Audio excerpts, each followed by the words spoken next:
రాష్ట్ర విభజన తర్వాత నేను నిజంగా కోరుకుంది, నిజంగా ఆశించింది ఒక ప్రజాప్రభుత్వం ఉండాలి, ప్రజలకి అండదండగా ఉండే ప్రభుత్వం ఉండాలి, వలసలు ఆగాలి, ఉపాధి అవకాశాలు కల్పించాలి. ఎంతసేపు డబ్బు, ఏ పని లేకుండా, ఏ కష్టపడకుండా పైరువీలు చేసేవాళ్ళు వేలకు వేల కోట్లు వస్తా ఉన్నాయి. పైరువీలు చేసే వాళ్ళకి, నిజంగా శ్రమ పడేవాడికి,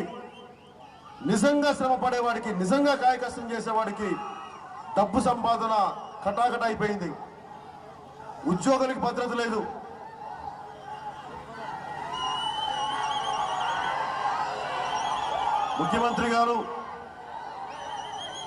ముఖ్యమంత్రి గారు మాట్లాడుతున్నారు, మా రాష్ట్రంలో అవినీతి లేదని, మా పాలనలో అవినీతి లేదని. ఒకసారి మిమ్మల్ని మా జన సైనికుల ద్వారా మిమ్మల్ని చంపావతి నది దగ్గరికి తీసుకెళ్తాను. అక్కడ రాత్రులు పూట వందలాది లారీలు వచ్చి ఇసుకని ఎలా దోచుకుంటాయో మీకు చూపిస్తాను, రండి. అప్పుడు మీకు అర్థమవుతుంది పర్మిషన్స్ లేకుండా. ముఖ్యమంత్రి గారి విషయం 2050కి మనకి ఉత్తరాంధ్రలో ఒక నది మిగిలింది, కొంచెం ఒక గుప్పిడి ఇసుక కూడా మిగిలింది. అలా దోచేస్తున్నారు తెలుగుదేశం నాయకులు, ఆ స్థాయిలో దోచేస్తున్నారు ఇసుక మాఫియాలు.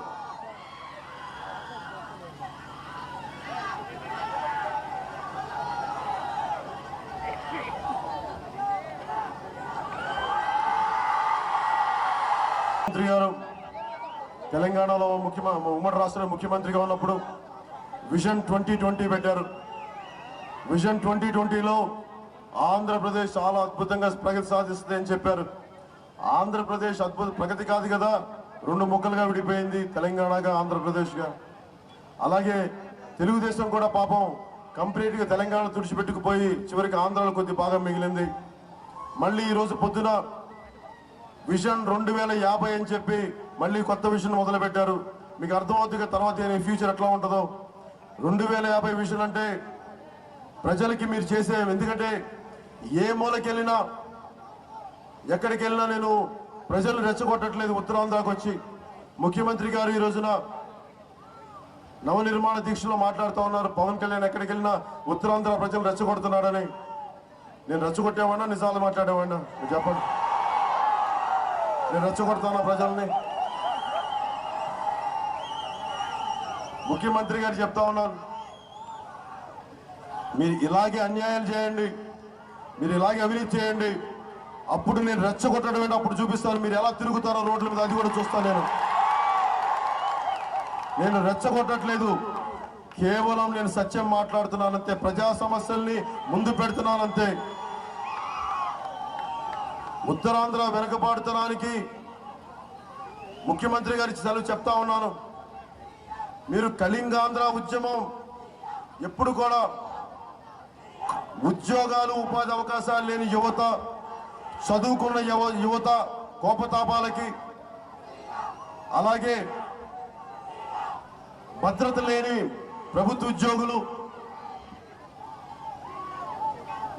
సగటు సంక్షేమం లేని కార్మికులు కానీ, వీటన్నిటికీ మీరు ఇన్ని నదులున్నాయి, ఇన్ని జీవనదులున్నాయి ఉత్తరాంధ్రలో, ఇక్కడ ఇన్ని గడ్డలున్నాయి, ఇంత 5000 తటాకాల చెరువులు ఉన్నాయి. ఇలాంటి ప్రాంతం నుంచి మీరు వలసలు ఆపలేకపోతున్నారు, కనీసం పరిశ్రమలు స్థాపించలేకపోతున్నారు.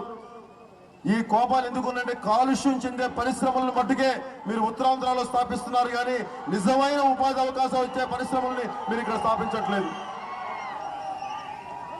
ముఖ్యమంత్రి గారు మాట్లాడితే సింగపూర్ తరహా అభివృద్ధి అంటారు. సింగపూర్ తరహా అభివృద్ధి అంటే నేను చెప్తాను, అక్కడ సింగపూర్ తరహా అభివృద్ధి అంటే అక్కడ ఒక మతానికి కానీ, ఒక కులానికి కానీ, ఒక ప్రాంతానికి కానీ పీట లేదు, అందరూ సమానులే అక్కడ సింగపూర్లో. అలాగే పార్టీలకి అతీతంగా, పార్టీలకి ప్రమేయం లేకుండా ఏ ప్రభుత్వం వచ్చినా అందరికీ సమాన అవకాశాలు కల్పించేది. సింగపూర్ ఎక్స్ ప్రైమ్ మినిస్టర్ మీరు మెచ్చుకున్న లీ క్వాన్ యూ గారు తన సొంత స్నేహితుడు కరప్షన్ చేస్తే అతను కూడా జైలు పెట్టించిన వ్యక్తి. అందువల్ల సింగపూర్ అలాంటి గొప్ప పాలన వల్ల సింగపూర్ అభివృద్ధి చెందింది. కానీ మీ పక్కన ఎంతమంది ఇసుక మాఫియా దగ్గర నుంచి ప్రతి శాసనసభ్యుడి మీద, సగటు శాసనసభ్యుడి మీద ఎంత కరప్షన్ ఉంది.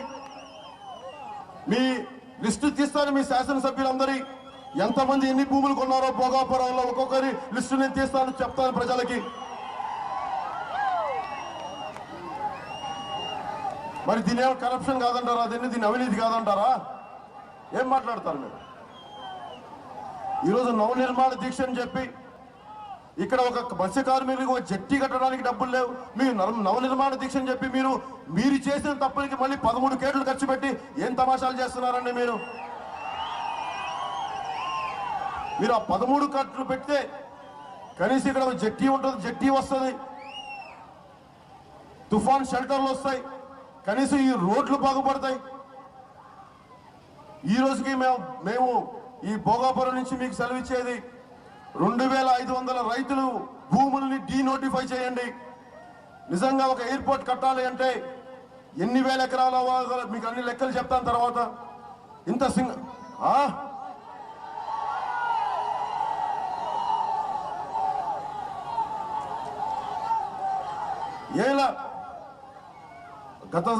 పోయినసారి 2004లో రాజశేఖర రెడ్డి గారి ప్రభుత్వం చేసింది ముఖ్యంగా SEZల పేరు మీద అనేక వేల ఎకరాలు పెట్టేశారు.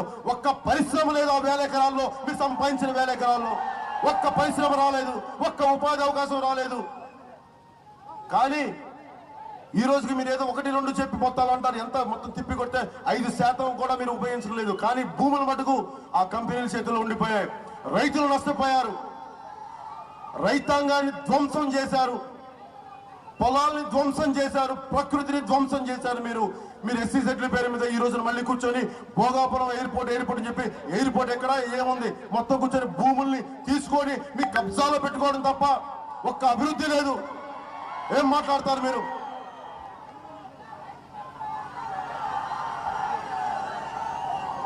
అలాగే నష్టపోయిన రైతులకి మీరు పరిహారం ఏమిచ్చారు? మీరు పరిహారం ఇస్తారా? మీరు ఎంతసేపు కూర్చోబెట్టి భూములు లాక్కున్నంత ఇంట్రెస్ట్ మీరు పరిహారం కట్టే పరిస్థితిలో లేరు. కానీ మీ చుట్టుపక్కల ఎమ్మెల్యేలందరికీ ఇక్కడ 100 ఎకరాలు ఉన్నాయి. ఇక్కడ ఎవరు అప్పసం మీదంతా మీరు ఇష్టం వచ్చినట్టు తీసుకోవడానికి ఎవరు అప్పసం మీది? ఇది సమిష్టి కృషి. ఈ భూమి అందరిది. మీరు ఇష్టానికి దోపిడీ చేస్తే చూస్తూ కూర్చుంటాను. జనసేన పుట్టిన చేతులు కట్టుకొని కూర్చోది ఇక్కడ జనసేన పార్టీ. ఇంకొకసారి మీ దోపిడీ విధానాల వల్ల, మీరు నష్టపరిచే విధానాల వల్ల మీరు ఇంకొకసారి వేర్పాటు వాదాలు వస్తే మీ వల్ల మటుకు నేను చేతులు మడుచుకు కూర్చునే వ్యక్తినైతే కాదు. అది మనం గుర్తుపెట్టుకోండి. అప్పుడు చూస్తాను నేను ప్రజల్ని రెచ్చగొట్టడం ఏంటి, అప్పుడు చూపిస్తాను మీకు. నేను ఇలాగే చేసుకుంటే వెళ్ళండి, అప్పుడు చూపిస్తాను నేనేంటో.